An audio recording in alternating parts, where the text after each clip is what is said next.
ជំនាន់ប៉ុលពតគេសម្លាប់អ្នកចេះដឹងរួចហើយគេលើកបន្ទប់អ្នកល្ងងខ្លៅឲ្យធ្វើធំធ្វើជាអ្នកដឹកនាំគ្រប់កម្រិតថ្នាក់អរគុណច្រើននៅខមមិនរបស់បងគឺជាចំណេះដឹងមួយដ៏សំខាន់សម្រាប់យើងនៅក្នុងការអភិវឌ្ឍប្រទេសជាតិយើងឲ្យមានការរីកចម្រើនរុងរឿងនេះគឺពាក់ព័ន្ធជាមួយនឹងការប្រើប្រាស់ធនធានមនុស្សកាលណាចង់ធ្វើឲ្យប្រទេសជាតិមួយមហន្តរាយគឺគេត្រូវតែធ្វើឲ្យធនធានមនុស្សនោះចុះតុនខ្សោយយ៉ាងខ្លាំងក្លារហូតទៅដល់កម្រិត0នោះធ្វើឲ្យប្រទេសជាតិនឹងជួបនៅគ្រោះមហន្តរាយគឺបាត់បង់ប្រទេសជាតិតែម្ដងប៉ុន្តែបើចង់ធ្វើឲ្យប្រទេសជាតិមួយរីកចម្រើនរុងរឿងជឿនលឿនវិសេសវិសាលទៅបានលុះត្រាតែកសាងធនធានមនុស្សឲ្យខ្លាំងពូកែឡើងដូច្នេះនៅក្នុងប្រធានបទនៃសំណួររបស់បងខ្ញុំលើកយកពីរមកនិយាយ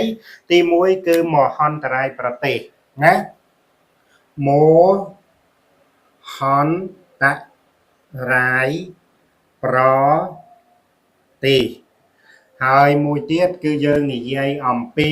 អរិយប្រទេសណាអរិយប្រទេសព្រោះធាតុទាំងអស់នេះអាចបង្កើតទៅជាមហន្តរាយប្រទេសឬមួយក៏អរិយប្រទេសគឺពឹងផ្អែកទៅលើធាតុសំខាន់មួយនោះគឺធនធានមនុស្សណាធនធានមនុស្សហើយបើចង់ឲ្យប្រទេសคล้ายទៅជាមហន្តរាយគឺគេត្រូវកំទេចធនធានមនុស្សបើចង់ធ្វើឲ្យប្រទេសជាតិរីកចម្រើនរុងរឿងគឺគេត្រូវការបង្កើតធនធានមនុស្សអញ្ចឹងនៅក្នុងសំណួររបស់បងខ្ញុំលើកយកចំណុចធនធានមនុស្សនេះមកធ្វើជាគោលអញ្ចឹងដើម្បីធ្វើឲ្យប្រទេសជាតិមួយមហន្តរាយគឺគេត្រូវកំទេចធនធានមនុស្សនឹងឲ្យខ្ទេចសិនហើយរបៀបកំទេចធនធានមនុស្សតើគេត្រូវកំទេចរបៀបម៉េចគេកំទេចទៅលើ3ចំណុចទី1គេធ្វើឲ្យលងងលជាងងបន្តក់លងងហើយចំណុចទី2គឺគេធ្វើឲ្យខ្លាចខជាងលស្រអាដាក់ចខ្លាចហើយចំណុចទី3គឺគេធ្វើឲ្យ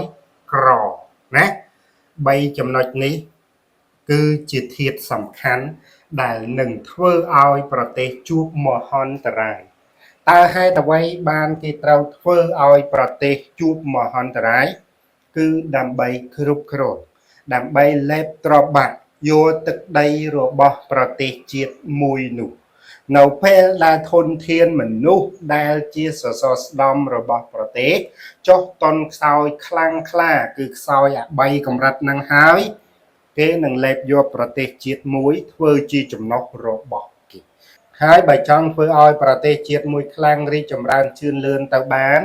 គឺគេត្រូវធ្វើឲ្យមានចំណុចខ្លាំងទាំង3ហ្នឹងវិញណាគឺវាមានលក្ខណៈផ្ទុយគ្នាទី1អាល្ងងនេះគឺវាត្រូវតែទៅជាឆ្លាតវៃទៅជាឆ្លាតវៃដែលយើងនិយាយថាបញ្ញា